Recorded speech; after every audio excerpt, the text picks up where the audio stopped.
This is a Pexxastar. Dear God. There's more. No. Hi! There is no new model. You can all go home now.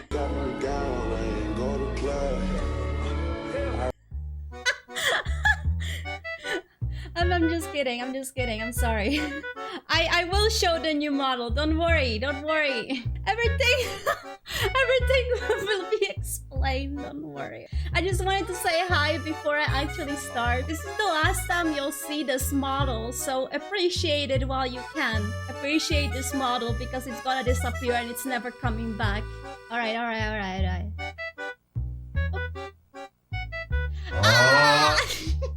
It's my lore! Finally, I can explain it. See that? I actually took my old VTuber overlay and just did lore and profile. Debut in progress. PowerPoint presentation. It's not a it might be a PowerPoint presentation, but it doesn't mean it doesn't slay though. Alright. See that? That is my lore. See that? I created that. Yay. The beginning of the lore. Oh my god, you're gonna enjoy this lore so much. I enjoy it so much. Alright. I'm gonna be reading it. Stay with me. On one cloudy day, a girl's life changes. A girl has lost herself. Her name is Pexxa. At the end, she decided to go to the bridge and she drops that one thing that made her who she is. Before she is interrupted by a man in his late 50s. He slowly approaches her, trying not to startle her. He then puts his arm on Pexxa's shoulder. Old man offers her a professional help if she comes with him. Pexxa agrees. He leads her to his car. She gets in, and together they drive to a hospital in the middle of nowhere. There she saw 5 people in front of her in hospital outfits. Man tells her that they will save her from misery. She goes inside the facility. Pexxa is escorted by a strict woman with long dark hair that wears an eye patch, accompanied by a younger girl with face mask. The woman tells Pexxa to get inside the office where she finds that old man who promised her help. Pexxa tells him everything that bothers her and shares every information that he asked. She changes into a hospital gown and follows that guy into a basement. What the fuck? In basement, there is a dark room that makes Pexxa feel uncomfortable. She can see the lights are disappearing as darkness surrounds her. Old man slowly closes the door behind her while grinning evilly. His red eyes are telling her, "You had this coming." And then she is covered in darkness. Basically, don't follow a strange guy that you just met into the basement. What do you mean by? And there we go. I'm introducing my first lore character. That man that actually helped me on the bridge, in quotes, helped me. His name is Andrew L. Fisker. You can see his red evil eyes there. His actual eye color is orange, and he's the leader of the project that he brought me into. He looks like Stunda. What? That doesn't look like Stunda. That looks like someone you wouldn't trust. Well, he is kind of a dad character. Actually, one of the fun facts about him is that he is bad with technology. He's technically a boomer. And then we have Scarlett. That's the strict girl with the eye patch. She's British, 176 centimeter, and she's Andrew's right hand / head of security. But she's hot though. I really love Scarlett. Mommy, yeah. Mommy energy. That's a mommy right there. Then we get to the middle. The next day, Pexxa wakes up in her cell. She sits on a cold stone floor, terrified of what could happen next. New guy with blank expression came to her cell, opens it, and put handcuffs on her hands. He brings her to the examining room, where she is hooked to an examining machine. He orders the girl with the face mask to hand him the serum. Serum is injected into Pexxa's body. Her whole world is spinning around. He unhooks her from the machine and brings her back to her cell. Sussy kind of serum there. And here we're introducing Lucky, which I nearly forgot he existed. He's the most craziest one. More chaotic than me, actually. Very, very chaotic. Look at him doing the JoJo pose.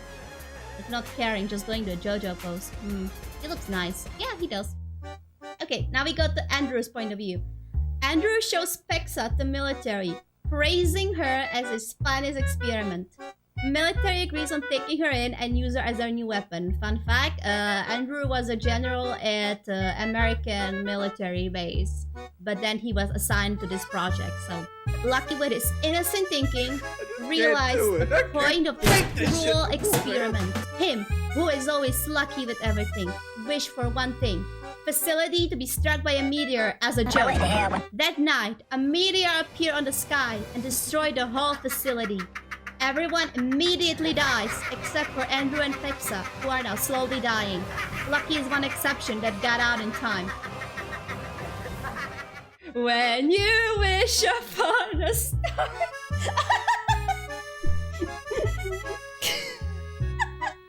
Jurassic Park 2.0. It wasn't a big meteor, it was like a small meteor that just destroyed that one building right there.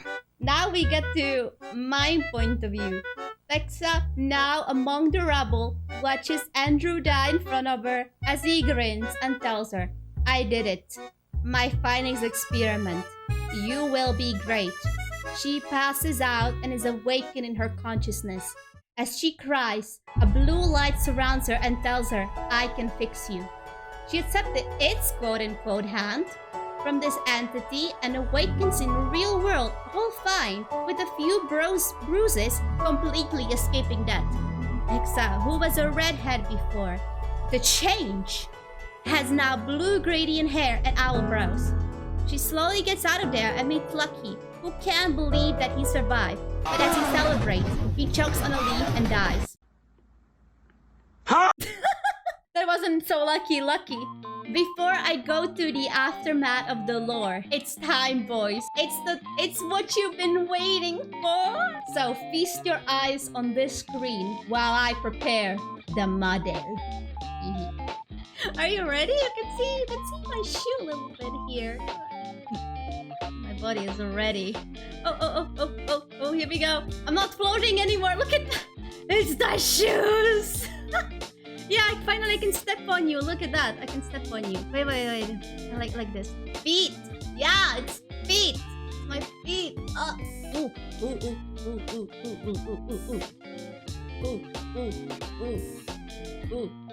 What this? Oh my god, look at that. Look at this.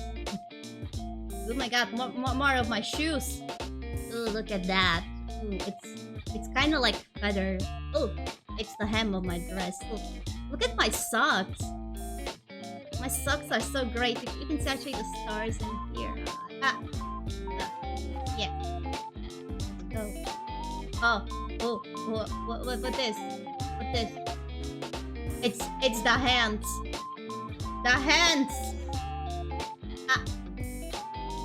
It's a corset. It's a corset. I really love corsets. It's so shiny and pretty. It is. Look at all the feathers I have on my corset. And my gloves. They're also like they have stars in them. You can see my booba here. Booba. Just a booba. Ooh, I have a star pendant. Look how nice accessories I have on my arms. It's all feathers and this stuff. I just thought that if I had like feathers on my model, it would be freedom. Boing boing. Boing boing. Ooh. My mouth. Are you ready? Are you ready? Welcome to Dark Souls, bitch!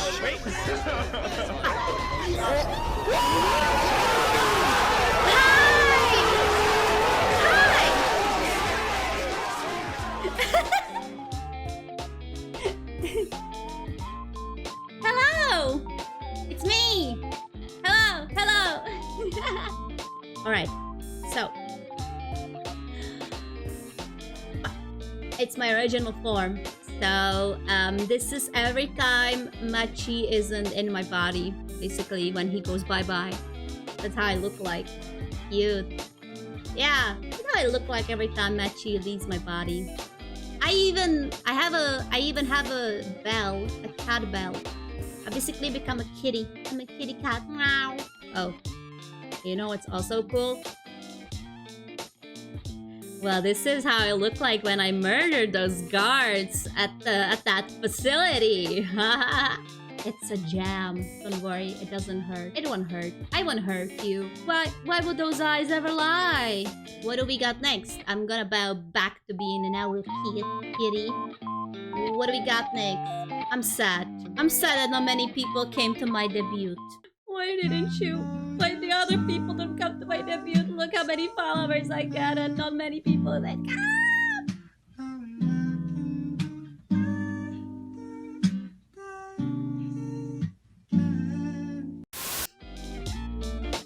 Well, I'm glad for those who did come. Bonita muchacha. It's whenever I see cake skies. Stay away from my senpai. So many people are here. Oh my god.